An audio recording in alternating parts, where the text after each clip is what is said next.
with which he hears. Allahu Akbar. وَبَصَرَهُ الَّذِي يُبْصِرُ بِهِ.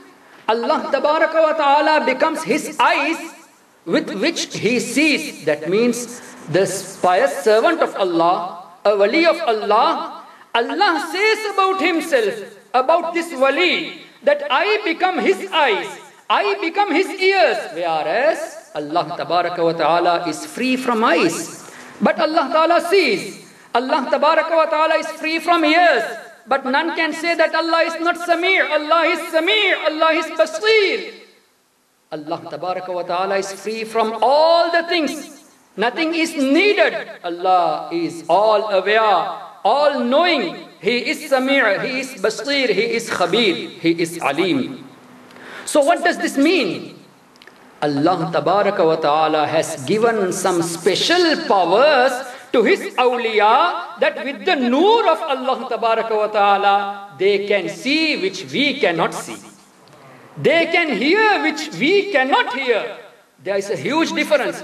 What we see and what we hear, this is also with the noor of Allah Tabaraka wa Ta'ala. But this is in general. And for them, especially there are hadith, Allahu Akbar, where Rasul Kareem sallallahu ta'ala alayhi wa sallam has stated that they see with the noor of Allah Tabaraka wa Ta'ala. And at another place, Allah Tabaraka wa Ta'ala himself says, which is Hadithul Qudusi, that I become his ears from which he hears, and I become his eyes from which he sees. Subhanallah. So what does it mean? They are being blessed with special vision from Allah Tabaraka wa Ta'ala, so that they can see what we cannot see. They can hear which we cannot hear. This is the reason that Awliya Allah Tabaraka wa Ta'ala has blessed them with such a powers. Even if they are miles away, they can hear our voice if we call, and they are able to help us, because in the same Hadithul Qudusi, Allah Tabaraka wa Ta'ala has stated, I become hands of him from which he works. That means Allah is free from hands, but in his hands, Allah Tabaraka wa Ta'ala has kept such a qudrat, has given such a power, that they can do those works which is beyond our imagination. Allahu Akbar. This is what I mentioned in light of hadith. Allahu Akbar. For me, to make it much clear, let us see some evidence in light of Quran. If you refer to Surah An-Naml of Sayyidina Asif bin Barkhia radiyallahu tabaraka wa ta'ala anhu, who was a wali, a companion of Sayyidina Sulaiman ala nabiyyina wa alayhi salatu wassalam. This is a long incident, but as I need to brief here, the main point what I am going to say here is, there was a throne of Sayyida Bilqis radiyallahu ta'ala anha before she enters the fold of Islam, before she recited the kalima of Sayyidina Sulaiman alayhi salatu wassalam. And Bilqis, she was on the way to meet Sayyidina Sulaiman alayhi salatu wassalam with all her army. Subhanallah. And Sayyidina Sulaiman alayhi salatu wassalam asked from his majlis that who is among you who can bring the throne of Sayyida Bilqis before she comes to my place. Allahu Akbar.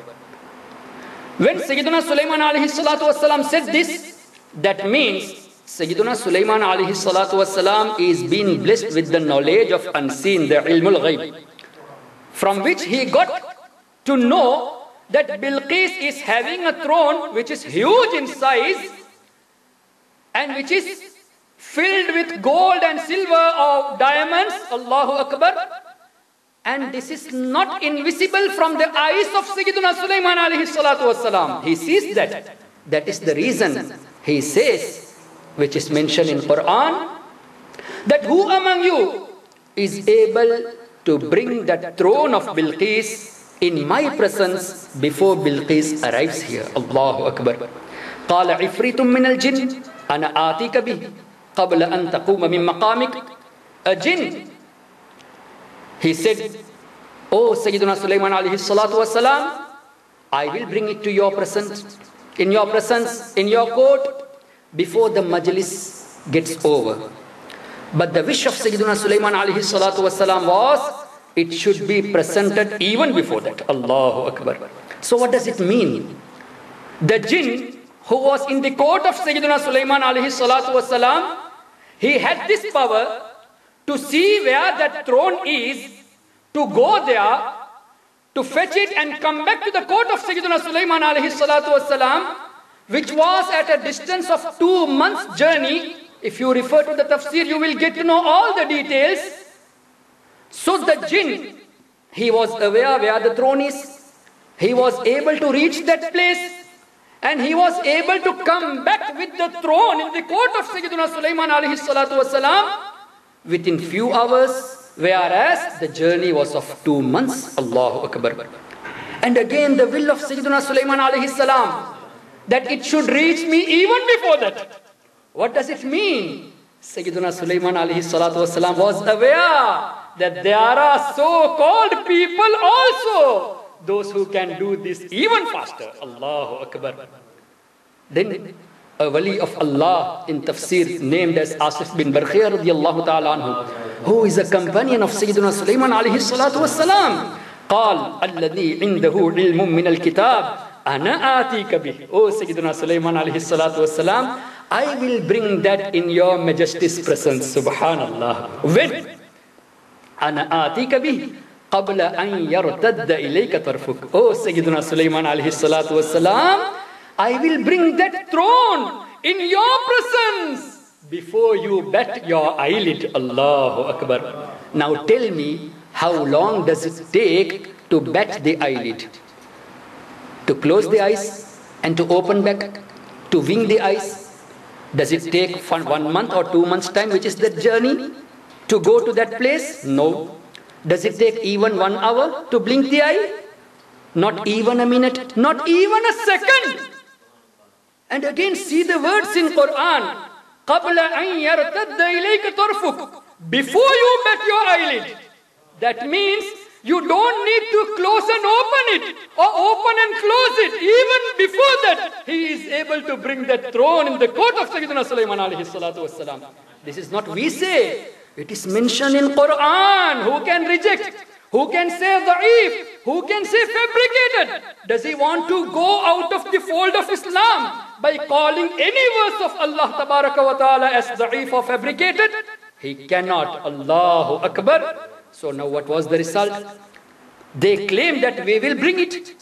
Was the throne taken there? Was it presented in the court of Sayyidina Sulaiman alayhi salatu wassalam? Let us ask the Holy Quran. Subhanallah. Allah Tabaraka wa Ta'ala has recorded this. When this ayat completes, قَبْلَ أَنْ يَرْتَدَّ إِلَيْكَ طَرْفُكَ فَلَمَّا رَآهُ مُسْتَقِرًّا عِنْدَهُ. When Sayyidina Sulaiman alayhi salam saw that throne in his presence, subhanallah, that means it was already presented there. فَلَمَّا رَآهُ, when he saw that مُسْتَقِرًّا عِنْدَهُ, in his presence, he found the throne. قَالَ هَذَا مِنْ فَضْلِ رَبِّي. This is from the blessings of Allah Tabaraka wa Ta'ala. So what we got to know here, Allah Tabaraka wa Ta'ala gives some special powers to his awliya. I'm not talking about the Anbiya. Anbiya's power is totally away from our imagination. We cannot even guess the martaba, the rutba, the status of awliya Allah. And Anbiya, they are even far away. Subhanallah. So we are not talking about a Nabi's power here. We are talking about a power of a wali of Allah Tabaraka wa Ta'ala, who brought that throne in the court of Sayyidina Sulaiman alayhi salatu wassalam, which was away about the distance of 2 months. And let me explain you in simple words to understand among ourselves. If I go to a place alone, I don't have anything to carry. If I walk for about 1 kilometer, if it takes 10 minutes for me to reach that place, and if I come with a thing which is about the weight of mine. For example, if my weight is 60 kilos, if I carry a thing which is about 60 kilos, or let us see 30 kilos, half of my weight. While going, it took 10 minutes for me to reach by walking. When I carry that, come back, carry that and come back, will it take the same 10 minutes or it will take more?